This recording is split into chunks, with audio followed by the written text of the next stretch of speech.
I can try and share my screen, and then we will be away.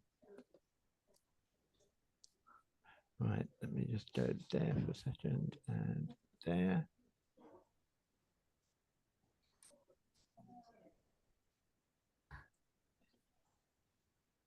Right, I want. Oh, come on! Why aren't you doing it?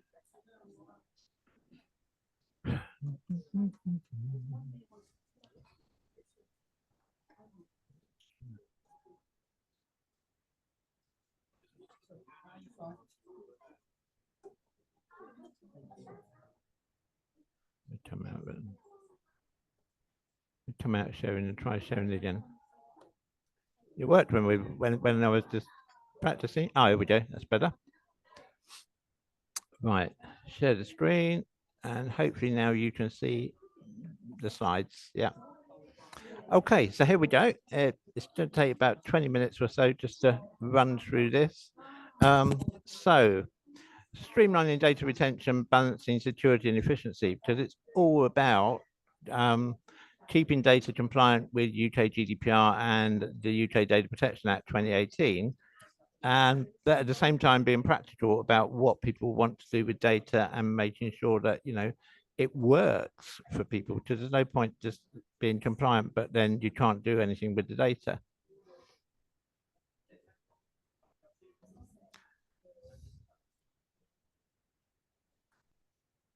I hope it's going to go on to the next slide. I'm hoping.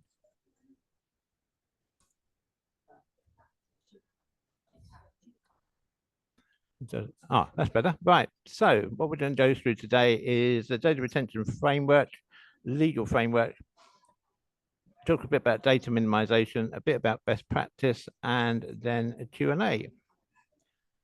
So what is data retention? It's the storing data for a defined period. And that's really, really important under GDPR, that all data should have what's called a data life. So when you keep data, you should decide how long you're going to keep it for. And there might be all sorts of reasons how you determine that period. It might be a business reason. It might be a legal reason. Invoices, for example, you have to keep for 6 years. Payroll you have to keep, obviously. Staff records you're probably going to want to keep all the time. Well, you certainly don't want to keep all the time somebody's working for you, and you're probably going to want to keep for a few years afterwards. Interesting one is when people apply for a job, because there's actually no set standard for how long you should keep applicants' details on file. I normally say don't keep them on file for more than 6 months, because in that 6 months things are likely to have changed anyway. They may well have found a job somewhere else or a different job. And it's a bit hard to justify why you're keeping applicant data longer than 6 months. And that's not to say you can't. If you've made a positive decision, you're going to keep it longer.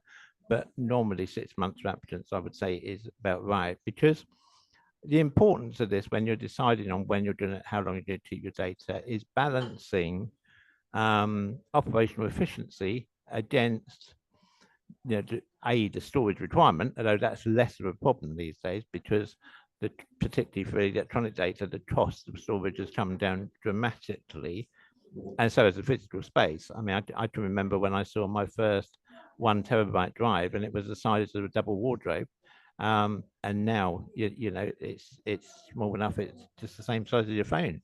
But it is finding that balance between minimizing the data and what you need to actually still perform whatever function your organization does. So the legal framework is set out in UK GDPR and in Data Protection 2018 and Data Protection Act 2018, and specifically the UK GDPR Article 5, Paragraph 1, Subparagraph E, getting incredibly technical, but that says that data must be kept for no longer than necessary. I always hate things that say things like necessary or best practice or whatever, because it really says nothing.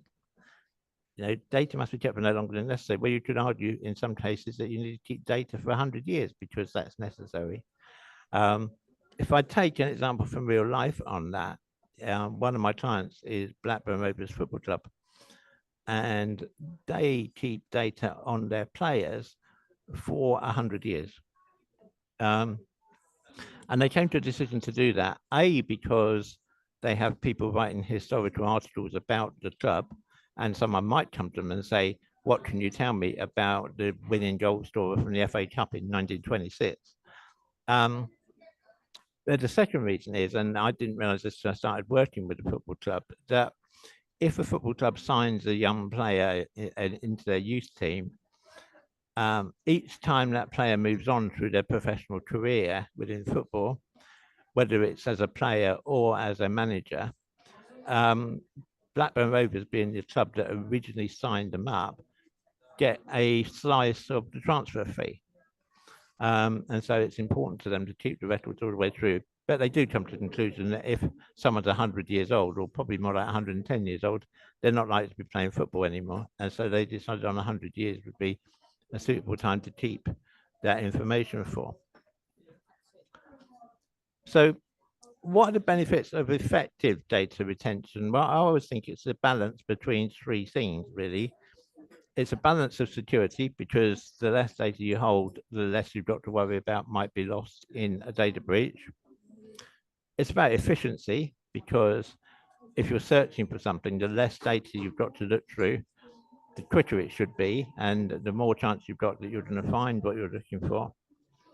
But of course, it's also about compliance. It's about making sure that you stick in line with any legal guidelines on how long things should be kept, so that you don't incur any legal penalties. But as I say, it's that balance between security, efficiency, and compliance that's all important there.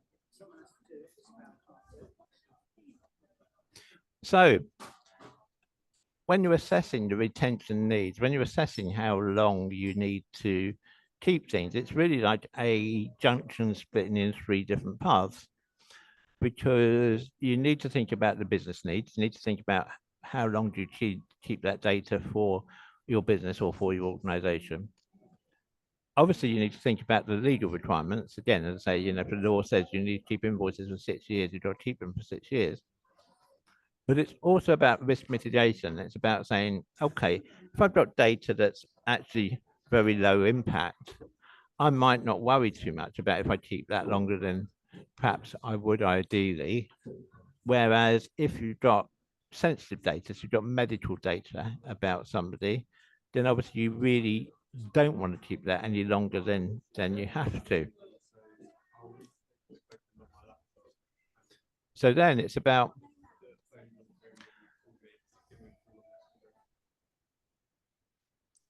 building the retention policy is, again, looking at the scope. So what data are you including within your data retention policy? So you're probably certainly going to include employee data. If you're a health organization, you're probably including patient data. If you're a sales organization, you're probably including customer data.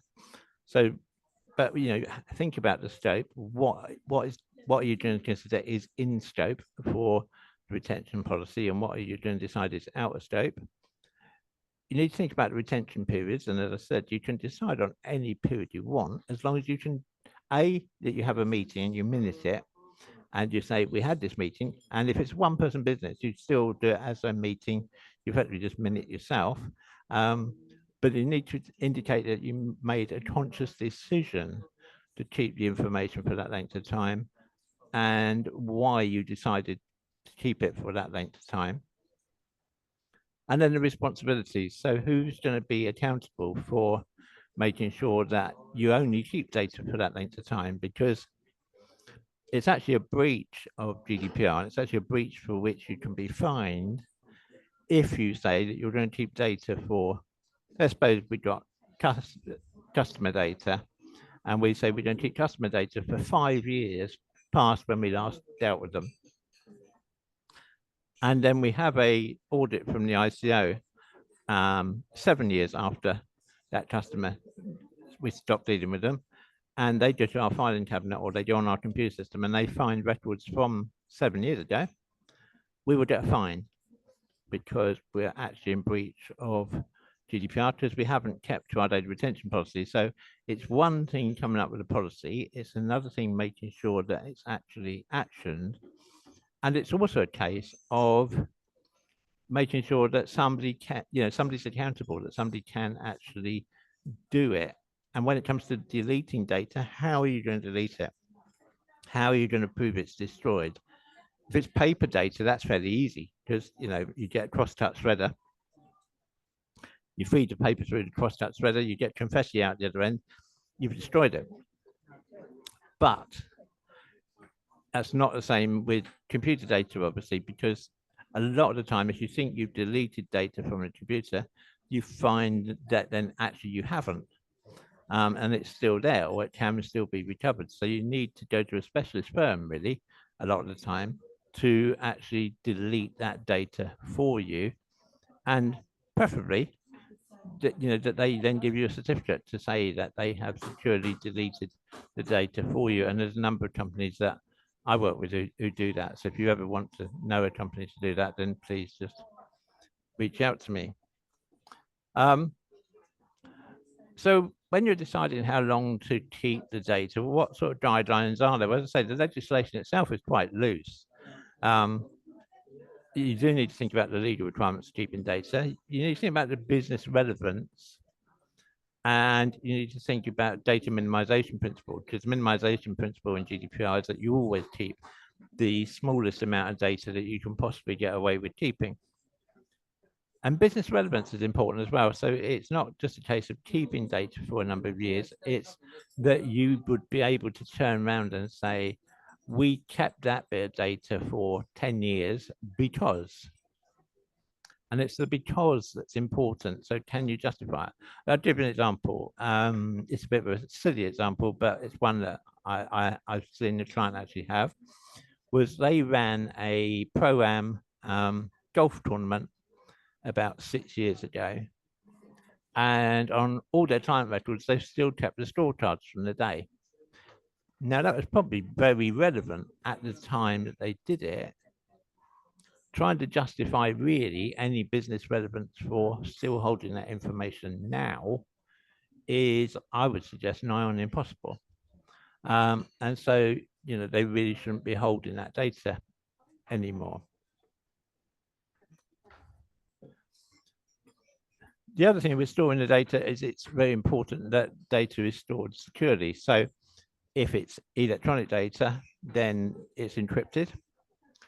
If it's paper data, that it's locked away. Now, it doesn't necessarily need to be locked away in a safe, but it should be locked away in a cupboard. If it's really, really sensitive data, like maybe employee health data, that probably does need to be kept in a safe if it's on paper form, because you want to be sure that you can control who has it. I went out to a client recently, and I was sitting talking to the client, and I noticed behind this person that in the office they were in, there was a cupboard built into the wall. Fair enough. And there was a key in the lock at the door. And I said, what do you keep in that cupboard? Oh, that's where we keep all our personnel records. Okay. Why is the key in the door? Well, because then people don't have to interrupt me to go into the cupboard to get the information they want. Okay. What happens at night? We leave the key in the door. Well, what's the point of having a lock on the door then? If you're going to leave a key in it, you might as well just leave the door open. Is that secure? I don't think so. So it's things like that that sometimes an outside pair of eyes looking at something can suddenly spot a flaw in the way that you're doing things. And often you may not notice in your own organization because you get used to the way your own organization works. And it's only with a fresh pair of eyes sometimes that somebody detects that, hey, do you know what? It doesn't make sense that we're doing that way. The other thing is that you ought to have access control. So who has access to which records? And again, that's obviously much easier to do electronically for electronic information, computer information. So, you limit who has access to what. And where possible, you really ought to be auditing who's had access to what, so that if there is a problem in the future, you can turn around and say, oh, we know who had that, or or what happened to that. In terms of deletion, there are some, for computer records, there are some automated tools which you can use, and I can run people through some of those if people want to, and do that individually. It's about archiving too, so it's paper. Do you store it then off-site somewhere? Do you store it in your loft? Where do you store it? Doesn't really matter where you store it. I would suggest it's probably a good idea not to store it on the site where your main business is, solely because if something happens, then at least you've got it somewhere else. An important part of that, by the way, with computer data, whilst we're talking about that, it's just giving me a thought in my mind, is that, you know, hopefully you've all got good backup systems set up to back up what you've got on your computer. But when did you last test it? When did you last actually try and restore from that backup to make sure that you could? Because you don't want the time to discover your backup is not working to be the time that something's happened and you really need to back up. Because if someone was to submit a data subject access request and you couldn't find their data because it had been on a backup and you can't restore that backup, then that's actually a data breach. And again, you're likely to get a penalty from the ICO in that situation. So it is important, you know, when you do a backup, I mean, you don't need to test it every time you do a backup, that would be silly, but probably twice a year to just test your backups and make sure that they are actually backing up and storing what you think they're storing. I can again to pick a particular client where they, when I first got to know them, were still doing their backup onto tape, onto computer tape. Then I had to confess that although they had a machine that could write the tape, they didn't actually have a machine that could read them. And so it was just a waste. Why even bother doing it? You know, it's very easy to get that full sense of security that you think, oh yeah, we've got everything backed up, and then you find that actually you haven't. So it's important to look at that. And then, of course, I say it's about data minimization, because you shouldn't be collecting data, you shouldn't be keeping data that you don't have a use for. And so you should be looking at each bit of data, not all the time. Again, maybe it's something you run annually or whatever as a data audit. And you just look at the information and think, why do we keep it? What do we do with it? How do we process it? Because that should be, I covered this a couple of weeks ago, but it should be in something called your register of processing activities, your ROPA, or your Article 30 register. The new government, by the way, has just started passing a bill through the Houses of Parliament. Bizarrely, they've started this bill in the House of Lords rather than the House of Commons. There is a procedural reason for doing that, and it's quite, I'm tempted to say quite sneaky, but it's the way they're doing things. And frankly, I don't quite see why they have, because given the size of the majority they've got is so huge, they can push anything they want through anyway. But nonetheless, they are passing through a new bill through the House of Parliament. It was thought, because in the previous Parliament, when we had the Conservative government, they were passing through a bill which never actually became an act. And that bill would have done away with the need for Article 30 registers unless you were a really big organization.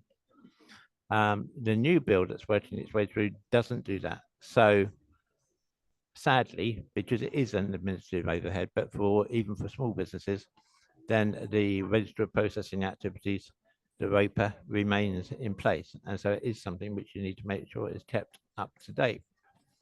And also update your retention schedules, revisit them, you know, because it might be that 5 years ago you thought you did need to keep this data for 5 years, whereas now you find you only need to keep it for 2.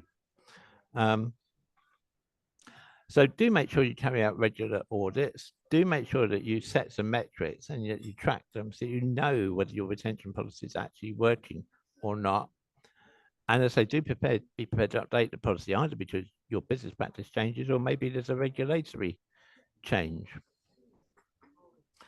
So what's best practice? Best practice is document everything. Keep a record of your retention practices. So not just your retention policy, but when did you last actually use it? When did you last actually go through and delete data and make sure you weren't keeping any data which you now said you weren't keeping?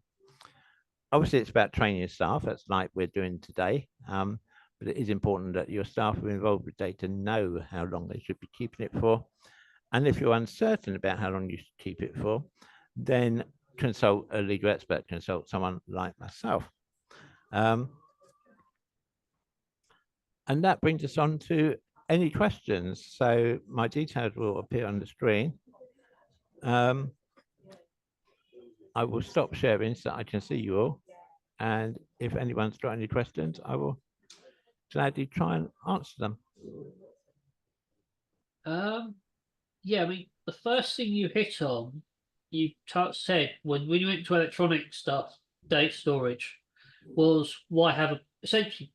I keep having to nail into people why should I back up my data, my information?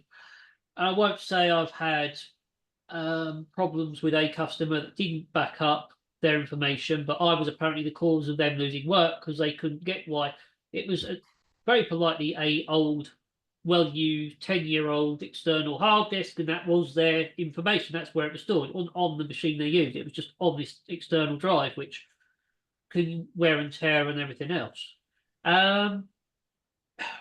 When it comes to the rules with that, what is the actual implications if it's proven? I say, or what could happen to the business if it's proven that they didn't back something up that's crucial in the event of I'll say a legal thing? Because when I've done the business side corporate, right, yeah, we back up. It's on a server. It's on a server which is backed up so another server somewhere else. There's 3 or 4 layers to the security.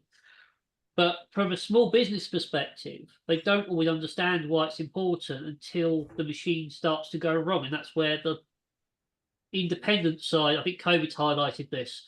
They don't know, why do I need a backup? So what is the potential implication? Because it ties quite nicely with something that I'm working on as a case study on someone that's it happened to. So, well, potentially they could get a penalty from the ICO. The penalty could be up to 4% of their global turnover. In reality, it's penalties I've seen for that sort of thing tend to be more between £4,000 and £10,000, but it's still a fairly weighty penalty. Big enough to hit a small business that's on. No, so that's pretty much. So that's thank you very much. That's. Yeah, and I mean they are quite. What's the word I'm looking for? They're quite absolute on that as well. If you know what I mean, it's like, well, you can't restore it, therefore you're in breach, therefore you get a penalty. Even if I've had to send them away, I won't say they were bad in some cases, but I have to send drives away to the specialist data recovery company where they take a drive down to the raw components. Yeah. I mean that would probably mitigate the penalty a bit, because you could prove that you'd used your, again, I would hate the phrase best endeavors, but you've used your best endeavors to restore it. But nonetheless, you're still in a situation where you can't restore it, and so therefore they would say you're in breach. Yeah. And it's very interesting, actually. It's the first time I've seen them yesterday, but the ICO is recruiting more people. And they've now actually fitted out their enforcement officers with a uniform that actually sort of looks a bit like a SWAT team in a way, because on the back of their sort of puffer jackets, it's got ICO enforcement, which is a bit overkill, I think. But anyway, that's what they're. It would scare some people, wouldn't it? Yeah. It would intimidate. Yeah. Which I suppose is part of the aim, because I suppose you're not in a situation where you want 3 guys in black puffer jackets saying ISO enforcement to turn up in your reception. It doesn't look good for the business if you've got a potential new customer sitting there, new client sitting there, waiting to a nice suit. Then they're going to look twice, aren't they? Yeah. Keith, can I ask a question? You know, my clients, I work for lots and lots of different clients. And so I have clients who I've had 10 years, a surveyor, for example. I do his reports. I've got his client data. And, you know, and he'll come to me and say, that report we did for all those years ago, so I can pull that up.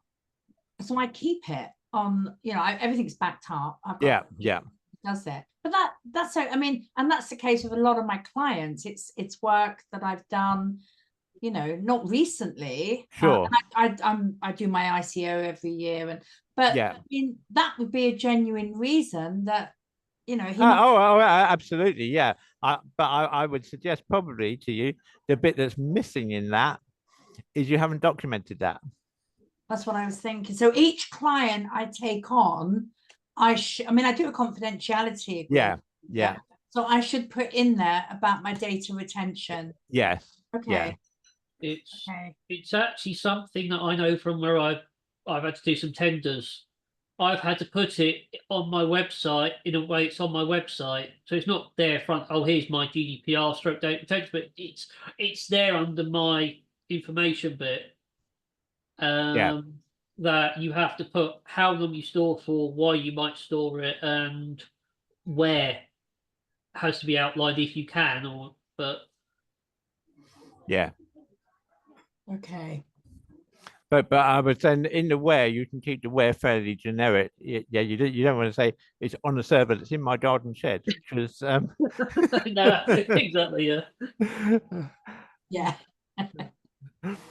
With so many people working from home, it probably is. Yeah. Well, yeah. It is very true. It's as I say, you know, it's something as well which has actually become much more. I mean, the ICO is much hotter on data retention than they used to be, and part of that is because of people hybrid working. Because the danger is that you might have a situation where you say, right, our policy is that we keep these records for 3 years. And somebody's working in the office 3 days and they're working at home 2 days. And they think, I should work on that at home. So they copy it onto their computer. And the only person who knows that the copy of that on their computer is them. And then the end of 3 years goes past. The ICO come in to do an audit and say, can we audit that laptop? And suddenly it's all, ooh, this file's on there from 5 years ago. And so, you know, it's that sort of situation, and that has become noticeably worse with hybrid working. It was actually a lot safer when people were working from home all the time, or they were in the office all the time. Just people then weren't inclined to think, oh, I'll just make a quick copy of that. We've all done it. Yeah, we've all done it. Yeah, obviously SharePoint makes life a lot easier now. Yes. But, yeah. That I mean, I would always say to people, use SharePoint if you can with your employees. If they're working from home, have them log into your network via VPN rather than actually working alone. If you know what I mean. Taking files home. I agree. Yeah. I must admit, I had a really interesting example of that this morning, because I was actually in a meeting sitting in a cafe, a bit like I am now, to be honest. Where are you, Keith? I'm down in Fareham today. I've been seeing a client in Fareham, so I'm actually at Fareham Live, the new arts centre place, and it is lovely. I must admit, it's very nice. But yeah, I was sitting in another cafe first thing this morning with somebody sitting opposite me who was, from a conversation on the phone, quite obviously a social worker. And she was, and I heard her say to this person, "Oh, can you just send a copy of that to my phone?" And I'm like, I was like, social worker. Yeah, I'm like, oh, I feel a bit nervous with that, but not saying too much, but yeah, I have a relative who works social services, and I'll be honest, I've heard them say that as well, and it has, it's not something that I would want. Just to be, I thought you were going to say they said the client's name or something. No, so that would be even worse. It would, it would, gosh, but wow. I thought, I don't know what that document is you've just been sent, but I kind of feel nervous that it's on your phone, you know. But yeah, I mean, obviously I didn't interject. It wasn't, it wasn't my place. But again, it's a good example, I guess, of how something like that, which on the face of it seems quite innocent, could actually create a big problem. Well, I'm presuming if you got some companies, they don't provide staff mobile phones. They expect people to use their own mobile. Yeah. Yeah. So yeah, it's essentially right. It's now on someone's personal. If their phone is set to back up automatically, if it's a phone, it's now on that backup as opposed to as well as. Yeah. Yeah, and I mean, again, there was a good example a few weeks ago of somebody who had the situation where they'd been having somebody put in a data subject access request. They didn't get back all the data they were expecting, and it transpired that some of the information was on somebody's personal mobile phone, and the ICO actually asked for the phone so that they could, look at the data on it, which then just becomes embarrassing because they're like, and they apparently they had a situation where they wanted to look in this person's WhatsApp. The WhatsApp had a code to access it. Yeah. The person at first refused to give them the code, to which the ICO apparently replied, "Well, if you refuse the code, that's a criminal offence. So we will prosecute you." So of course they had to give the code, but of course it meant that the ICO then could see everything in their WhatsApp, which is probably not what most people want. No, nightmare. Yeah, I mean, with paper records, it's interesting the example you gave of there's a cupboard behind with the key in the door because they can't be. It's easier having the key in the door, but then one locks it away, etc. at night time. Yeah. How much? I'll say it now. We go electronic. If there is a paper record of it, and there's an electronic copy of it, is it sometimes best recommend? Say the guidance on should it be the same timescale for both the paper and the electronic recording? I would say so on the whole. Yeah.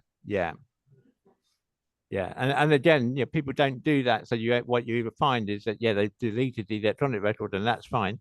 The paper record was still in the office from 20 years ago, and no one's got rid of it. It's accountants and solicitors are notorious for that. Go to building sites. I spent a lot. Used to spend a lot of time having to print out all the latest drawings, etc., or new schematics, and it was right. You had to have a paper copy, an archive file, just in case so they could quickly grab the file, mark it. If there was a problem, they've got a hard copy there on hand. But when it came to the destroying it, there were times I'd go on there and I'd be like, there's a drawing that was 10, 20 years old of the site. Well, I know where we live locally, where Wendy and I live, our local district council last year moved from Penn's Place, their old office, to their new office. And as part of that move, they discovered documents in the cellar that no one knew were there. I mean, now whether there was any personal data there, don't know. They took the decision to just sort of essentially destroy most of that data. But again, how easy would it have been for them to move out and not even check the cellar, and then and somebody moves in? Yeah. I must admit, even in my little office, I shred everything. And get shredded. It's what we do, and and I mean, I think pretty well everybody does now, but I always said people make sure you've got a cross-cut shredder, which cuts it like confetti, and not the one that cuts it like pasta strips. Which you can put them back together. Yeah, you can put them back together, and some people are sad enough. That's what they do. They go and rummage in your bin and then sellotape the bits back together. And some people have incredibly sad lives, but that's what they I mean, one thing that I've invested in in my office,